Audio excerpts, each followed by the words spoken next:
Today, the President of the United States, Donald Trump, ordered the National Guard to be deployed in Los Angeles due to mass riots that began in California. We are talking about an operation carried out by immigration and customs enforcement officers against local illegal immigrants. Trump's decision has already met with disapproval from the local authorities. In particular, the mayor of Los Angeles stated that this tactic is spreading fear in our communities. The controversial Elon Musk and his equally controversial father, Errol Musk. So this very father with whom the sadist Elon no longer communicates flew to a propaganda gathering in Moscow organized by the Zagreb Institute. Interestingly, in the conflict between his son and President Trump, he sided with the American president. What a great father. Now it's clear why Elon simply stopped communicating with his own father. Ukrainians have come up with a technology for tracking the movement of Shaheds that costs less than 2 missiles for the Patriot system. Meanwhile, President Zelensky confirmed information from the Wall Street Journal that the Pentagon sent 20,000 missiles to the Middle East to intercept Iranian Shahed drones, which were originally supposed to be delivered to Ukraine. This agreement was reached back when President Biden was in office. And finally, the armed forces of Ukraine have refuted the Russian fake news, claiming that Russian troops allegedly entered the territory of the Dnipropetrovsk region. We will discuss all of this further. So, as reported by the influential American publication Foreign Policy, Ukrainian engineers and inventors have come up with a unique way to track the movements of Iranian drones, the very ones that are now terrorizing peaceful Ukrainian cities with hundreds flying in during a single night. The system created by Ukrainian engineers is called Sky Fortress, and its total cost is less than that of 2 Patriot air defense missiles. As journalist Christian Carroll writes, in the fall of 2022, Ukraine faced for the first time the serious problem of the occupiers using Iranian Shahed drones. Back then, in those blessed times, there will be, well, it's scary to say, about 35 to 45 Shaheds, maybe 50 flying in. And that number seemed enormous. Now, at least 200 Shaheds come in during a single night, and the record is almost 500 in just one night. If I remember correctly, the number was, I think, 484 Shaheds in one night, along with dozens of missiles. So basically, that's 10 times more. And it was at that time that Ukrainian engineers who, of course, are not named by Foreign Policy, came up with the Sky Fortress system, which consists of almost 10,000 microphones mounted on 2-meter poles. Each of these microphones is connected to a separate mobile phone, obviously some of the simplest, most inexpensive kind. And they track Shaheds by sound, sending the data to a unified central system, which then calculates their trajectory. At the same time, each of these poles with a microphone costs less than $500. The entire Sky Fortress system, as we understand it, was essentially created through the efforts of enthusiasts and volunteers. However, information about it did not appear for the first time just now. For those who will be outraged and ask, why are we making this information public? I'll repeat once again, for the especially gifted, this information was made public by the highly influential American publication Foreign Policy, and it has already spread in millions of printed copies, not to mention videos, media, Telegram channels, and so on. And I'll repeat once more. The first reports about this technology appeared back then at the end of 2022. In one of my analytical videos, by the way, I talked about this, which in turn provoked questions and hate from, I'll say it again, the especially perceptive viewers. Well, fortunately, such people are an absolute minority. The vast majority of viewers understand perfectly well that this information is not classified, it does not have any secrecy label, and it's perfectly normal to discuss items. Again, I never discuss any information that might have a limited, let's say, sphere of distribution. Never. Only after it appears in the mass media. And even then, not all such information actually corresponds to reality. As we know, war is a time of deception. As Winston Churchill once said, a lie during war must always be accompanied by a bodyguard. More precisely, in wartime, truth must always be accompanied by a bodyguard of lies. And the great Englishman, as always, was right. Meanwhile, Elon Musk, who has generated In fact, a wild number of memes, and even I couldn't resist and posted some of them on my Telegram channel. So he sparked a huge wave of memes with his scandal involving the American leader. Let me repeat once again. Common sense and composure clearly tell us that our sympathies should be exclusively on the side of the American president. Why did I explain this? The thing is, Elon Musk is behaving, well, let's put it this way, somewhat destructive. This isn't the first time he's done this. He's expanded consciousness, which he himself regularly likes to expand with the help of additional stimulants, can push him, well, basically toward rather harmful actions. He has already threatened at one point to disconnect Starlink for Ukraine, and now his actions could trigger a domestic political crisis in the United States. Therefore, just plain common sense in this situation suggests, and I'll repeat it once more, that we should support and root specifically for Donald Trump, regardless of whether someone likes him or not. This is pure analysis, cold-blooded. So, in the end, Musk deleted a post on the social network X, which he himself bought at one time, in which he hinted at some, let's say, involvement of Donald Trump in a pedophilia-related story. Naturally, Trump was extremely displeased with this story, and he wasn't the only one. In the end, apparently, Musk, maybe someone advised him, maybe he realized it himself, understood that this was clearly going too far. Let me remind you what tweet he posted.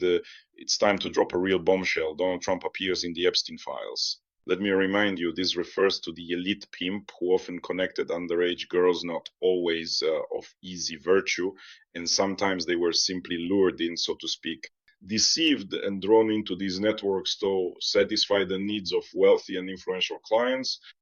So, moving on, Trump appears in the Epstein files. Musk wrote, "This is the real reason why they haven't been made public. Have a good evening, Trump." He wrote about this on June 5th. That post has now been deleted.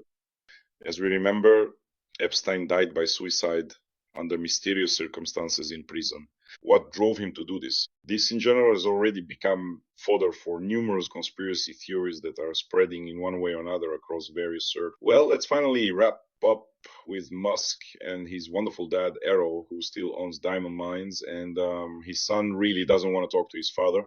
And generally speaking, it's quite clear why Errol Musk flew to Moscow to take part in an event organized by the Tsargrad Institute. Even the name Tsargrad is just so cringe. The Forum of the Future 2050, and he gave an interview to the state-run publication Izvestia, in which he said that he does not support his son and naturally supports President Trump, since his son has clearly gone too far. The question is, who raised this son of his?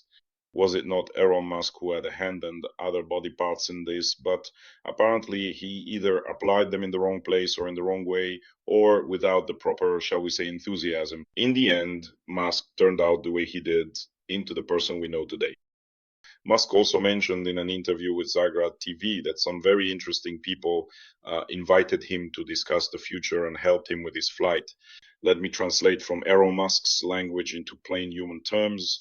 They paid for his trip. He flew in obviously from South Africa. He covered all his travel expenses and also paid him a certain fee. Of course, Elon Musk has no intention of disclosing the amount. It's also interesting that on the Zagrad website, he is listed as an engineer, businessman, gemstone trader, and father of Elon Musk. So who will be speaking on the panels? The panels are titled, "What Will the New Russia Be Like? The World in the Middle of the 21st Century." He is also scheduled to speak at a session called Russian Space, the Race for Mars. The father decided to outdo his son here as well, since it's Elon who's supposed to be the first to reach Mars. But Errol decided to fly with the Russians. Apparently, he feels they are ideologically closer to him. So, along with him, the listed speakers also include Seryoja Lavrov, the head of Tsargrad, who is also a Russian oligarch, an Orthodox oligarch, Konstantin Malofeev, Channel 1 host and Putin's favorite Yekaterina Andreeva, deputy chairman of the State Duma Petya Tolstoyan, old acquaintance of mine. I personally know this amusing character, although to be honest, he's an absolutely vile person, I must say. And finally, the head of the Fair Russia Party faction, Sergei Mironov, and so on. The forum will take place on June 9th and 10th at Moscow State University. Well, where else would you really hold it, if not at Moscow State University? And then the old man said, unfortunately, Elon didn't understand that Trump was forced to act this way in order to get the Democrats' votes in the Senate. This father is interesting because he has fathered 7 children, Three of them are with his wife, May Musk, whose maiden name is Haldema. Two of them are, that is, Musk's biological brother and sister, and the last two he fathered attention from his own stepdaughter. So first he married her mother, and then he married his stepdaughter, whom he had adopted. And there is a 42-year age difference between them. Well, let's just say that's quite an achievement. And naturally, what about our son? What about our little Elon? And little Elon, meanwhile, according to the Washington Post, got into a fight with Treasury Secretary Scott Bessent, who, by the way, is one of the strongest members of Donald Trump's team and a person who enjoys the absolute trust of the American president. And they actually fought right in the White House. Honestly, I can't recall any precedent for something like this. If anyone remembers, write it in the comments. I don't recall anyone ever fighting, allowing themselves to fight in the White House. It's not that it's some kind of sacred place. The point is, in the presidential administration in general, let's put it that way, fighting is just not really acceptable. The people who go in there have a certain level, status, and upbringing. If they feel like fighting, they probably find another place for that, some quiet alleyway. After all, if you want to smash someone's face, go to the ring and fight there. But little Elon decided to beat up someone older than him, and as I understand it, there's quite a significant age difference, definitely more than 10 years, Scott Bessent. And of course, this was shared by an old friend, Donald Trump's favorite in the recent past, and Elon Musk's hater, Steve Bannon, the very one who suggested simply deporting Elon Musk from the United States, just like that, to kick him out with a boot to the backside. On April 17th, as it turns out, they managed to keep this secret for almost 2 months. A fight broke out in one of the White House corridors. The reason was that Musk was very eager to push his let's say, his own person to the head of the tax authority. Instead of that, Trump supported the candidacy of Michael Faulkender, who was being lobbied for specifically by Scott Bessent. After leaving the Oval Office, Musk and Bessent showered each other with insults and curses like true gentlemen, of course. Well, to put it, let's say, in obscene language, we understand Aitan in the English language. Unfortunately, or fortunately, of course, it's not as rich as in other languages of the world, particularly Russian. I mean, what is there in English? What kind of swear words can you even say? I won't say them out loud. YouTube doesn't like that in any language, but believe me, the obscene vocabulary there isn't very rich, not very profane. That is, as a rule, it's just variations of the same words used in 10 or 20 different ways.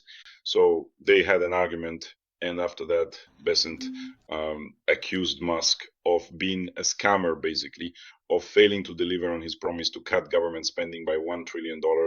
After that, Musk completely lost it and rammed his shoulder into Bessent's chest, and Bessent hit him back. Well, you have to give Bessent some respect for that, really, respect. Considering that, at least outwardly, he's more of a technocrat, an intellectual, while Musk actually looks more like a bully, let's just say, a troublemaker, judging by his behavior, a brawler and so on. Bessent, yes, he really acted with dignity. We don't know where exactly Elon got hit.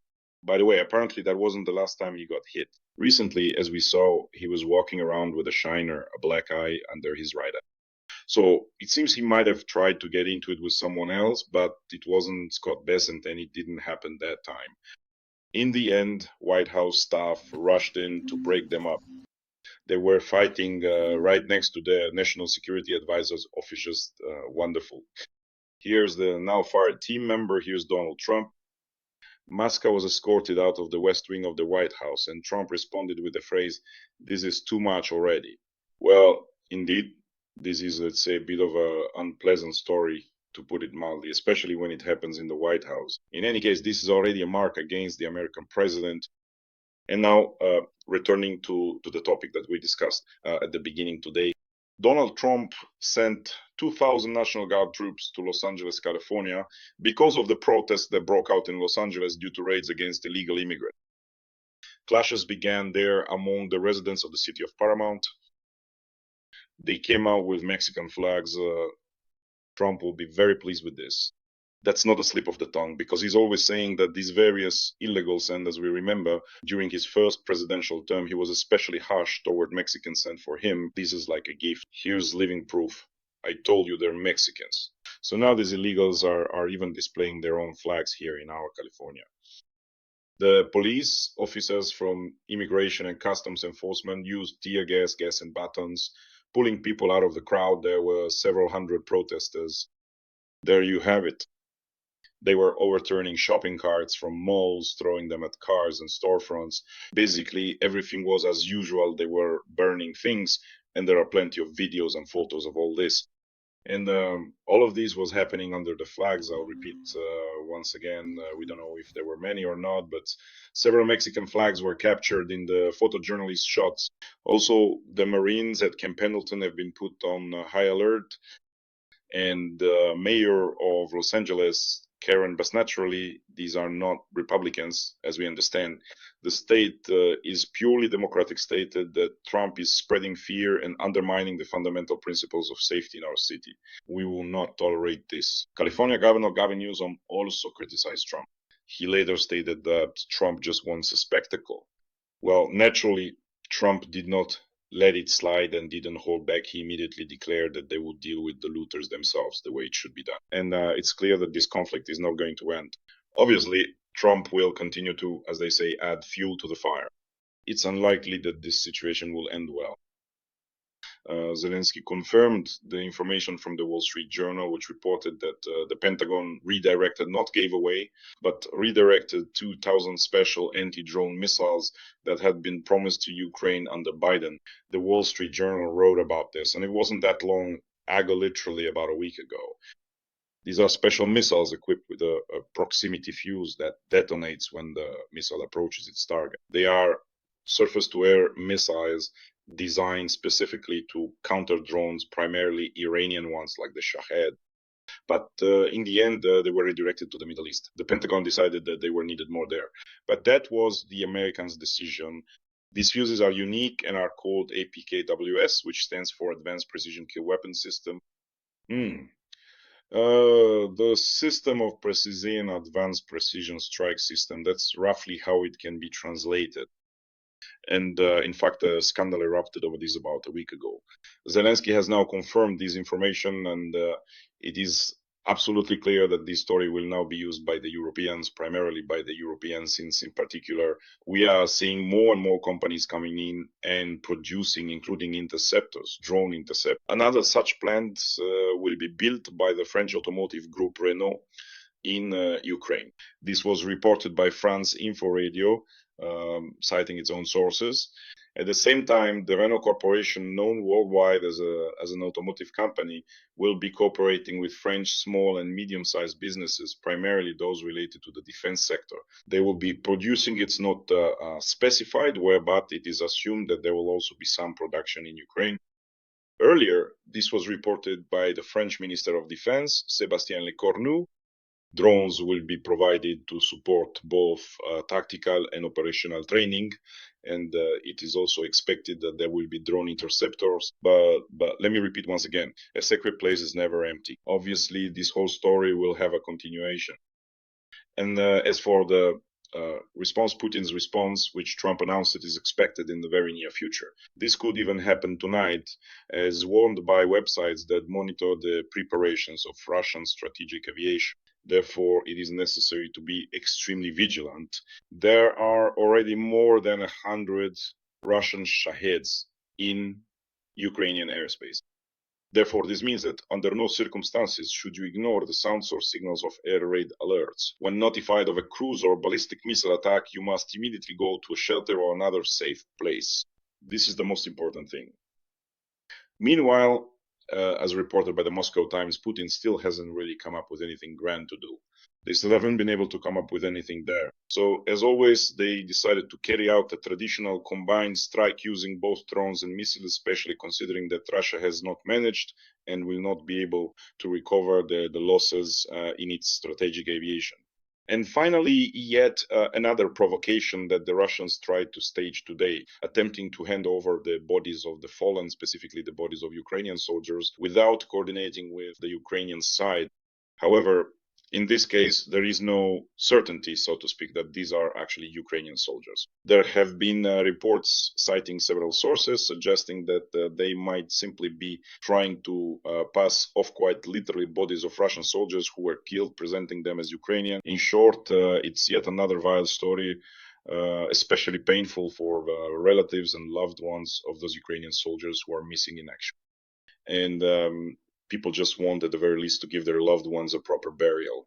But for the Russians, as we know, nothing is sacred, not even the feelings of those who have lost their loved ones. Therefore, as stated by the head of Ukrainian military intelligence, Kirill Budanov, the exchange of bodies between Ukraine and Russia will take place next week. Although earlier there was information that this exchange might happen as soon as this week.